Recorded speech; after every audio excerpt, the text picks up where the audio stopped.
केलेली आहे, काय नेमकी तक्रार दाखल केली, काय सांगाल? मी काही तक्रार दाखल केलेली नाही. कालच्या दिवशी त्या बूथ क्रमांक काय बूथ नंबर ते 7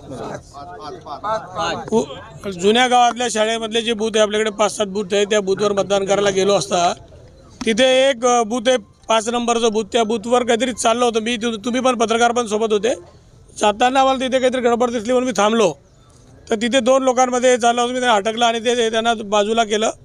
पण रात्री उशिरा काहीतरी गुन्हा दाखल झाला आणि मला ते आज सकाळी माहीत पडलं. त्या प्रसंगाने मी माझ्या माणसाकडून माहिती घेतली तर माझा माणूस ज्या 2 लोकांमध्ये अमीन खान नावाचा एक ग्रस्त आहे, तो हिस्ट्री सेटर आहे, याच्यावर अनेक गुन्हे आहे. याच्यापूर्वी पण त्याने एका मुलीची छेडखानी केली म्हणून त्याला चौकामध्ये भर चौकात चोप दिला गेलेला होता. आणि जहांगीर खान त्याचा भाऊ जो भुसावळचा मतदार आहे, भुसावळमध्ये राहतो, भुसावळमध्ये जळगावचा मतदार आहे, जळगावमध्ये राहतो, जळगावमध्ये त्याचं वास्तव जळगावमध्ये आहे. तो एखाद्या काहीतरी संघटनेचा तिथे काहीतरी कामही करतो आणि तिथे जळगावमध्ये महापालिकेत त्यांनी उमेदवारीही केलेली आहे. तो स्वतःही तिथे कंटिन्यू बूथवर होता. बूथवर जर आपण बघितलं तर CCTV फुटेजमध्ये सगळं आपल्याला दिसून येईल. काल रात्री काहीतरी स्वतः मंत्री महोदय इथे आल्या रक्षाताई आणि त्यांनी स्वतः पोलीस स्टेशनला येऊन तो प्रभाव टाकून तो गुन्हा दाखल केला. पण गुन्हा दाखल करायच्या संदर्भात आमची काही तक्रार नाही. कोण पण पोलीस स्टेशनला येऊ शकतो, कायद्यानुसार गुन्हा त्याची फिर्याद देऊ शकतो. तो काय असेल पोलीस चौकशी करतील, तपासात जे निष्पन्न व्हायचा जो आरोपी असेल त्याच्या संदर्भात जे व्हायचं ते होईल. पण आमचा व्यक्ती ज्या दिवशी त्या क्रॉस कंप्लेंट द्यायला आला त्याला मारहाण झाली, उलट त्याच्या विरोधात ज्याला मारहाण झाली त्याच्या विरोधात गुन्हा दाखल करून घेतला, त्यालाच आरोपी केला. त्यात आणखी काही लोक त्यांचा काही संबंध नव्हता. CCTVमध्ये कुठेच ते दिसत नाही आहे.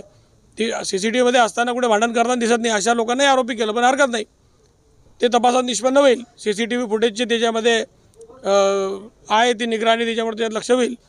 पण इथे पोलीस स्टेशनच्या बाहेर माझा तो फिर्याद द्यायला त्याला मारहाण केली एकाने, त्याला इथून हकलून दिला. त्याला तिथे शिवीगाळ करताना सार्वजनिक शिवीगाळ तो करत होता आणि सांगितलं की तू दिसलाही तर तुझं काय असेल ते करू अशा पद्धती तो आत्ता DYSP साहेबांसमोर आणि PI साहेबांसमोर तो सांगतो आहे.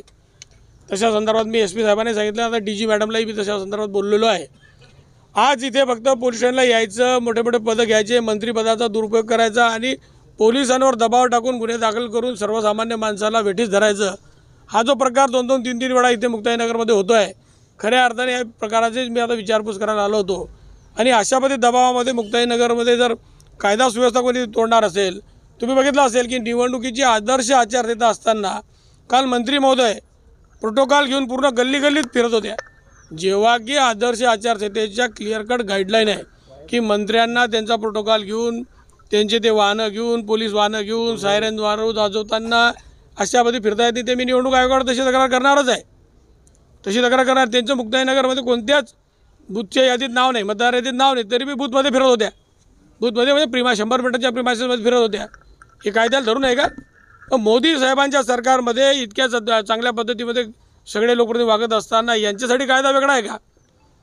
यांनी कायद्याचा वापर करायचा आणि कसेही मुक्ताईनगरमध्ये इतक्या चक्रा मारायच्या आणि ते लोकांमध्ये त्याचा धाक जमवायचा. हे सांगता मी 100 गाड्या घेऊन फिरत होतो. अरे मतदार होते, तिकडचे लोक आणले तर मग काळा त्यांचं काय कोण कुठलं होतं. जे मतदार होते ते मुक्ताईनगरच्या प्रत्येक गल्ली बोर्डामध्ये फिरू शकत होते आणि ते फिरत होते.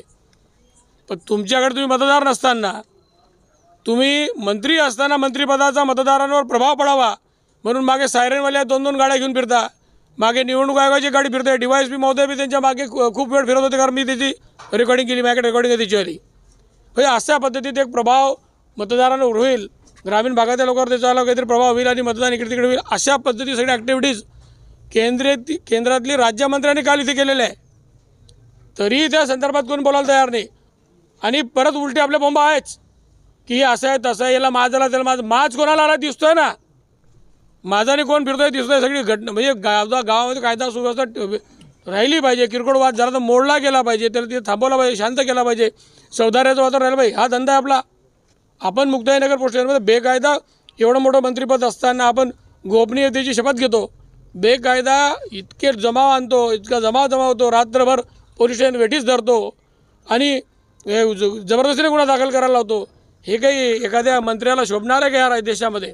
या देशाचे मंत्री जर अशा पद्धतीत सर्वसामान्य लोकांवर गुन्हे दाखल करणार असतील तर मला तर असं वाटतं की सर्वसामान्याचं आयुष्य अंधारातच आहे. आपल्याचं बरोबर आहे, पण तुम्ही इलेक्शनच्या पूर्ण काळ जर यांचे CCTV उचलले, यांचे CDR उचलले तर पूर्ण वेळ मुक्ताईनगरमध्ये गल्ली बोर्डामध्ये यांचा प्रोटोकॉल घेऊन 2-2, 3-3 पोलीस गाड्या घेऊन ते अधिकारी घेऊन ते सायरन वाजत असे फिरत होते जसे काही हे त्या मतदारांना भीतीच दाखवत आहे.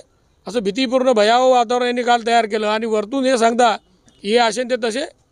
त्यामुळे मला असं वाटतं की या देशामधल्या नेतृत्वाने बिन अशा मंत्री कसे करू शकता, अशामध्ये जनतेवर कसा प्रभाव टाकू शकता, हाही मला असं वाटतं शोधण्याचा वेळ आता आलेला आहे. तुमच्यावर गुन्हा दाखल करण्याची मागणी केली आहे त्यांनी की काल पोलिसांनी तुमच्यावरती फिर्याद घेतली नाही, तुमच्यावर माझ्यावर गुन्हा दाखल करण्यासंदर्भात मला काही म्हणणे नाही. त्यांना कायद्याने जे अपेक्षित असेल ते होईल. ठीक आहे, मी गुन्हा दाखल करणे किंवा या गोष्टी संदर्भात चर्चा करत नाही आहे. तिथे जर काहीतरी चुकीचं मी केलं असेल तर माझ्यावर गुन्हा दाखल निश्चित झाला पाहिजे. पण मी चुकीचं नाही केलं असेल तर कसं गुन्हा दाखल झाला पाहिजे. चंदू भाई तुम आगे बढ़ो, हम तुम्हारे साथ हैं. तो सेनेचे आमदार दहशत निर्माण करण्याचा प्रयत्न करताय. मी हे इतकं आता सांगितलं, आपल्याला दहशत कोण निर्माण करताय, गाड्या कोण घेऊन फिरतोय, 5-5, 7-7 गाड्या पोलिसांच्या घेऊन फिरून कंटिन्यू चक्रा कोण मारताय. एक गावात चक्कर मारून गावाची परिस्थिती पाहिली असती आणि तुम्ही एका ठिकाणी बसून जर निवडणूक हँडल केली असती तर आम्हालाही वाटलं असतं की निवडणुकीमध्ये खऱ्या अर्थाने तुम्ही खूप चांगल्या पद्धतीत काम करताय. पण आता दहशत कोण माजत होतं, याला दहशत म्हणता. गावामध्ये त्या गल्लीत फिरणे, बूथवर काय चाललं आहे पाहणे किंवा कार्यकर्त्यांमध्ये काय चाललं आहे, कोणाला काय लागतं, कोणाला पाणी लागतं, कोणाला रेडिओवर लागतो हे पाहणे, हे चूक आहे का. आणि मी आमदार म्हणून नाही, मी कार्यकर्ता म्हणून पण हेच करत होतो. आणि मी आमदार आहे गावाचा, या मतदारसंघाचा, तर मला तसा फिरण्याचा पूर्ण अधिकार आहे. मी कुठेच कायदा मोडलेला नाही. मी कुठे 100 मीटरच्या आत गेलो नाही. कोणत्याच बूथवर मी 100 मीटरच्या आत किंवा बूथवर गेलो जिथे माझं मतदान होतं. संध्याकाळी मी आणि माझी फॅमिली जाऊन मतदान केलं. तिथे तुम्ही सगळे पत्रकार आले, तुम्ही माझी बाईट घेतली, मी तिथून निघत होतो. निघत असताना तुमच्या सगळ्यांच्या समक्ष एका बूथवर ही भानगड चालू होती. ती भानगड बंद तोडण्यासाठी तिथे गेलो आणि याचे पण अनेक पुरावे तुमच्या माध्यमांजवळ पण आहे. आणि CCTVच्या त्या फुटेजवर त्या रूमच्या बाहेर एक CCTV लागलेला होता. त्या CCTVमध्ये पाहायला भेटेल.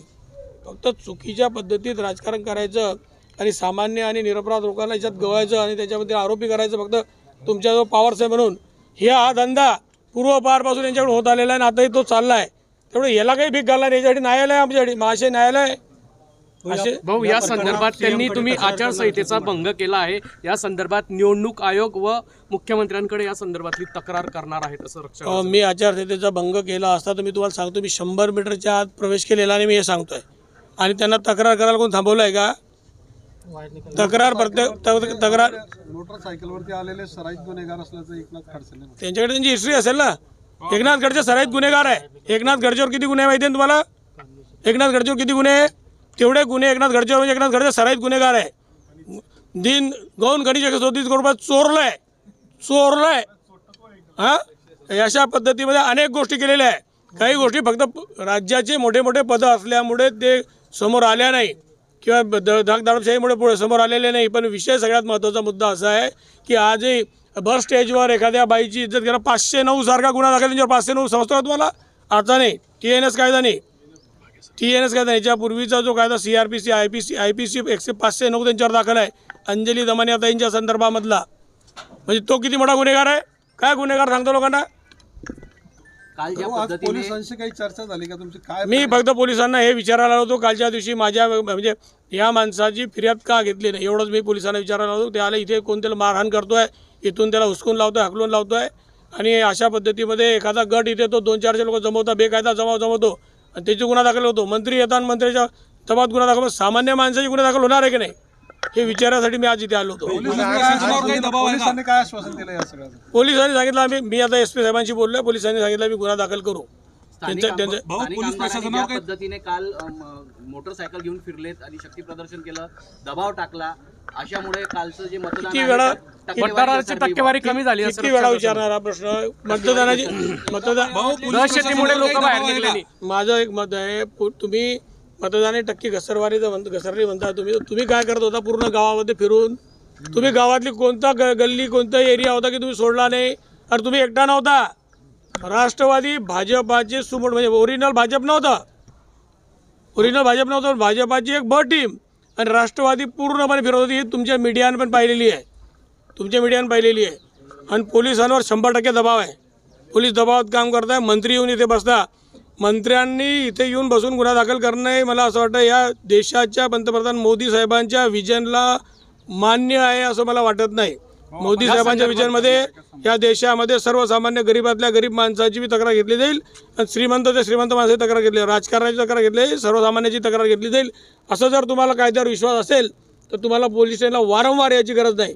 तुम्ही पोलीस स्टेशनला फोन करून तशा पद्धतीच्यावर हे केलं पाहिजे असं मला वाटतं. या संदर्भात आपण मी गुन्हे दाखल करायचे, फिर्यादी गुन्हे दाखल करतोय, फिर्यादी गुन्हे दाखल करेल, कायद्यानुसार जे असेल ते होईल. माझी पुढची भूमिका पुढे पहा ना, आता कशाला थांब पाहत आहे, पुढच्या पुढे पाहू. रक्षा खर्चांसंदर्भात निवडणूक आयोगाकडे तक्रार हा आपण पुढे करणार का निवडणूक आयोगाकडे? आपण माझी पुढची म्हणजे निवडणूक आयोगाला मी माझ्याकडे आदर्श आचारसंहितेच्या संदर्भामध्ये काही लोकांनी म्हणजे कायदेशीर लोकांनी मला एक पत्र टाकलेलं आहे. काल रात्रीच उशिरा मला त्यांनी पत्र टाकलं होतं. ह्या पत्रामध्ये क्लिअर कट म्हटलेलं आहे, तुम्ही जर याच्यामधला मुद्दा वाचला त्याच्यात त्यांनी म्हटलेलं आहे की तुम्हाला अशा पद्धतीची त्या गाड्या घोड्या घेऊन फिरता येणार नाही.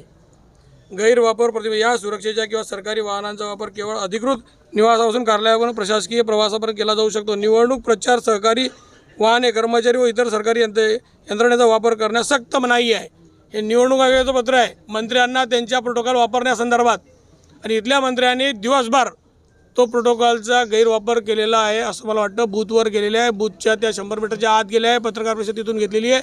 त्यामुळे हे मला असं वाटतं की हे सगळं कायदेशीर तशी मनाई असताना केलेलं आहे. तर देशाच्या कायद्यावर 100% विश्वास आहे. मला भेट घेण्याची काही आवश्यकता नाही. जेव्हा वाटेल मला तेव्हा मी आता अधिवेशनाच्या दरम्यान गृहमंत्री महोदयांशी बोलणार किंवा विधानसभेमध्ये हा प्रश्न उपस्थित करणार, ते तर मी तेव्हा करणार आहे. पण मला असं वाटतं की देशातला कायदा हा सार्वभौम कायदा आहे आणि कायदा हा सर्वसामान्यांसाठी जो आहे तो सगळ्यांसाठी आहे आणि एका कायद्याने सगळ्यांना घेऊन चालले जाईल. त्याच्यामुळे मला काही त्याच्यावर असं काही खूप जास्त कोणाची भेट घेण्याची आवश्यकता. चंद्रकांत पाटलांमुळे मुक्ताईनगरचा जो विकास आहे त्या विकासाची कामं जी आहेत माझी ती थांबवण्यात आलेली आहे. एकनाथ शिंदेंना सांगून माझी जरी मी खासदार असेल तर इथली कामं माझी थांबवण्यात आली असा आरोप देखील केलेला आहे. मी परवा सांगितलं तुम्हाला, मी आमदार 6 वर्षापासून आहे, त्या 12 वर्षापासून खासदार आहे. तो 12 वर्षापासून खासदार आहे, तो 6 वर्ष मी आमदार असताना कामं थांबत होतो का? 12 वर्ष त्यांना कामं थांबवण्यासाठी कामं बंद करून सांगितलं होतं. तर 6 वर्ष झाले मला आमदार होऊन, 12 वर्ष तुम्ही मंत्री 1.5 वर्षापासून. आणि एका मंत्र्याचे कामं जर आमदार थांबत असेल तर मंत्री किती कुचकामी आहे. आणि हिच्यात चिटिंग नाही पाहिजे राज्याचं काय? मला माहित नाही, राज्याचं मला माहित नाही, पण मुक्ताईनगर मधलं शिवसेना आणि भाजपची युती आता मात्र पुढे राहणार नाही. कोण म्हणतं असं? ते कोण आहे? कोण आहे ते? कोण आहे ते असं म्हणणारे? असं त्यांच्या रिस्टर जिल्हा अध्यक्षांनी डिक्लेअर करावं, रिस्टर प्रदेशाध्यक्षांनी डिक्लेअर करावं. आम्ही त्या गोष्टीला यांना कोण स्थान देत आहे?